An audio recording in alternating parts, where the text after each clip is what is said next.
इस वक्त की दोस्तों तमाम बेहद बड़ी खबरें, मुख्य समाचार सामने निकल के आ रहे हैं, जहां पर एक एक करके चलेंगे। तमाम बेहद बड़ी खबरें आप तक आगे इसी वीडियो के माध्यम से पहुंचाएंगे। सभी मुख्य समाचार जानना आप लोगों के लिए बेहद ही जरूरी है। तो वहीं दोस्तों, खबरों की तरफ बढ़ने से पहले अगर आप लोग भी कांग्रेस पार्टी और राहुल गांधी के समर्थन में खड़े हैं तो अभी इस वीडियो को लाइक कीजिएगा, कमेंट बॉक्स में कमेंट कीजिएगा। जय हिंद, जय भारत। दरअसल दोस्तों, पहली बड़ी अपडेट आप लोगों को बताते चलें।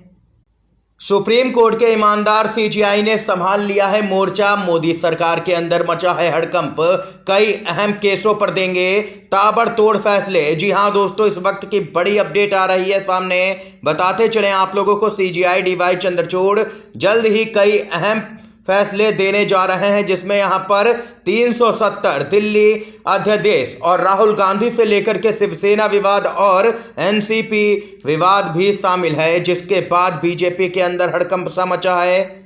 दरअसल दोस्तों, बताते चलें, आज से सुप्रीम कोर्ट के अंदर 370 पर एक बार फिर से सुनवाई शुरू हो रही है। और वहीं दिल्ली अध्यादेश मामले पर पहले ही सीजेआई ने नोटिस जारी कर दिया है केंद्र सरकार को।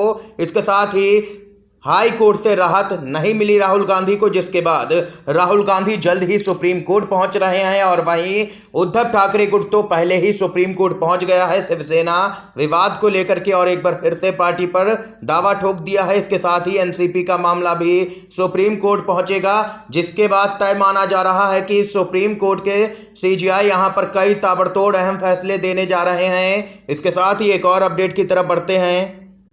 ममता बनर्जी की पार्टी टीएमसी ने कर दिया है भाजपा का सूपड़ा साफ। अमित शाह के अंदर हड़कंप मचा है। जी हां दोस्तों, आप लोगों को बताते चलें, पश्चिम बंगाल से ताजा चुनावी नतीजे सामने निकल के आ रहे हैं। भाजपा पूरी तरह से बौखलाई है, कई सीटों पर एक तरफा जीत दर्ज कर रही है ममता बनर्जी की पार्टी। जी हां दोस्तों, आंकड़े आप लोगों को बताते चलें, काफी चौंकाने वाले आंकड़े हैं। टीएमसी ग्राम पंचायत की 2548 सीटों पर आगे चल रही है, जबकि बीजेपी मात्र 21 सीटों पर आगे चल रही है। और वहीं पंचायत समिति की 261 सीटों पर टीएमसी आगे चल रही है, जबकि बीजेपी, कांग्रेस और सीपीआई का अभी तक खाता भी नहीं खुला है।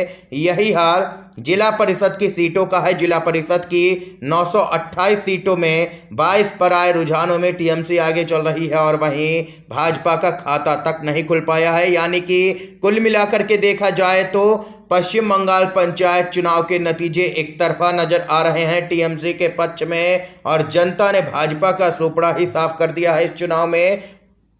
24 के चुनाव से पहले पश्चिम बंगाल के अंदर बीजेपी को बड़ा झटका लगा है। दोस्तों, आप लोगों की क्या कुछ राय है खबर को लेकर के, कमेंट बॉक्स में कमेंट करके जरूर बताइएगा। अगली अपडेट की तरफ बढ़ते हैं।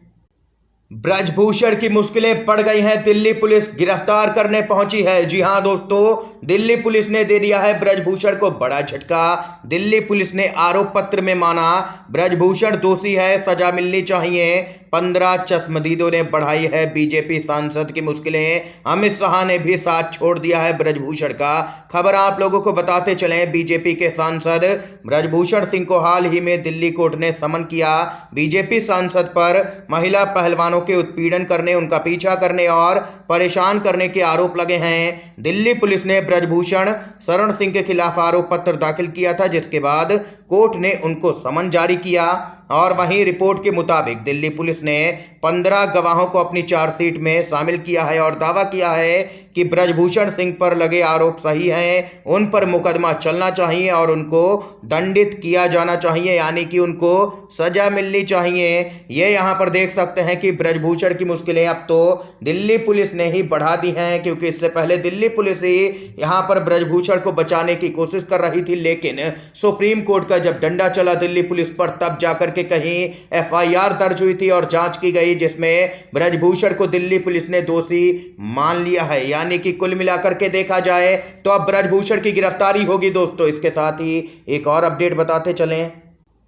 तमिलनाडु के राज्यपाल आर.एन. रवि की बर्खास्तगी की स्टालिन की मांग उचित है, कपिल सिब्बल की तरफ से बड़ा बयान आया है। सुप्रीम कोर्ट के वरिष्ठ अधिवक्ता कपिल सिब्बल ने तमिलनाडु के मुख्यमंत्री एम.के. स्टालिन की राज्यपाल आर.एन. रवि की बर्खास्तगी की मांग का समर्थन करते हुए आरोप लगाया है कि विपक्ष शासित राज्यों के राज्यपाल अस्थिरता पैदा करते हैं और हस्तक्षेप करते हैं। सीएम स्टालिन ने राष्ट्रपति द्रौपदी मुर्मू को लिखे पत्र में आरोप लगाया है कि राज्यपाल रवि सांप्रदायिक घृणा को भड़काते हैं और तमिलनाडु की शांति के लिए वह बहुत ही बड़ा खतरा है। मुख्यमंत्री स्टालिन ने अपने पत्र में कहा, राज्यपाल के व्यवहार और कदम ने साबित किया है कि वह पक्षपात कर रहे हैं और राज्यपाल के पद पर रहने के लायक ही नहीं है। उनको शीर्ष पद से हटाया जाना चाहिए। ये यहाँ पर तमिलनाडु के मुख्यमंत्री ने मांग कर दी है, जिसका यहाँ पर समर्थन किया है राज्यसभा के सांसद कपिल सिब्बल ने भी। इसके साथ ही दोस्तों एक और बड़ी खबर की तरफ बढ़ते हैं। उद्धव ठाकरे ग्रुप के संपर्क में शिंदे सेना के कई विधायक मंत्री पद को लेकर के बढ़ रही है बेचैनी। महाराष्ट्र में चर्चा है कि मानसून सत्र होने से पहले एक बार फिर से कैबिनेट का विस्तार हो सकता है। इसी महीने की शुरुआत में ही अजीत पवार की लीडरशिप में आए एनसीपी गुट के 9 विधायक मंत्री पद की शपथ ले चुके हैं। इसके बाद अब एकनाथ शिंदे और भाजपा गुट के भी कुछ नेताओं को मंत्री पद दिया जा सकता है, ऐसी खबरें हैं सूत्रों के अनुसार। इस बीच यहाँ पर एकनाथ शिंदे समर्थक विधायकों में यह जानने के लिए बेचैनी है कि आखिर उनका नाम कैबिनेट विस्तार में है या फिर नहीं। यही नहीं, कई विधायक तो पाला तक बदलने के मूड में हैं। सूत्रों का कहना है कि कुछ विधायक उद्धव ठाकरे के संपर्क में हैं और यदि उनको मंत्री पद नहीं मिला तो फिर उनके साथ जाने पर विचार कर सकते हैं। यही नहीं, एनसीपी के विधायकों में भी बेचैनी कम नहीं है। उन्हें इस बात की चिंता है कि आखिर कौन से विभाग उनको मिल पाएंगे। दरअसल दोस्तों पिछले दिनों अजीत पवार ने वित्त मंत्रालय, ऊर्जा मंत्रालय समेत कई अहम विभाग मांगे थे, लेकिन शिंदे गुट को इस पर आपत्ति थी। इसी कारण अभी तक विभागों का बंटवारा नहीं हो सका है और अब यहां पर शिंदे गुट टूटता हुआ नजर आ रहा है और उद्धव ठाकरे के संपर्क में एक बार फिर से वह विधायक आ गए हैं जो कि बगावत करके शिंदे के साथ गए थे। यानी कि कुल मिलाकर के देखा जाए तो महाराष्ट्र के अंदर लगातार हलचल देखने को मिल रही है। इसके साथ ही दोस्तों एक और बड़ी खबर आ रही है, जान लेते हैं।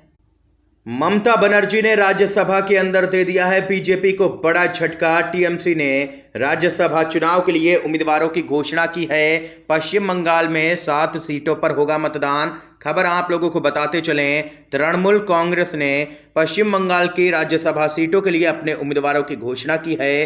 टीएमसी ने ट्वीट कर लिखा है कि आगामी राज्यसभा चुनाव के लिए उम्मीदवारों की घोषणा करते हुए बहुत खुशी हो रही है। इसके साथ ही सभी उम्मीदवारों को शुभकामनाएं भी दी हैं टीएमसी ने। दरअसल दोस्तों बताते चलें, आगामी राज्यसभा चुनाव के लिए डेरेक ओब्रायन, डोला सेन, सुखेंदु शेखर रे, समीरुल इस्लाम, प्रकाश चिक बड़ाइक और साकेत गोखले के नामों पर मोहर लगाते हुए उम्मीदवार बनाया गया है और लगभग यहां पर सभी उम्मीदवारों की जीत भी तय मानी जा रही है। इस समय की दोस्तों आज की सभी बड़ी खबरें, मुख्य समाचार थे, हमने आप लोगों तक पहुंचाए।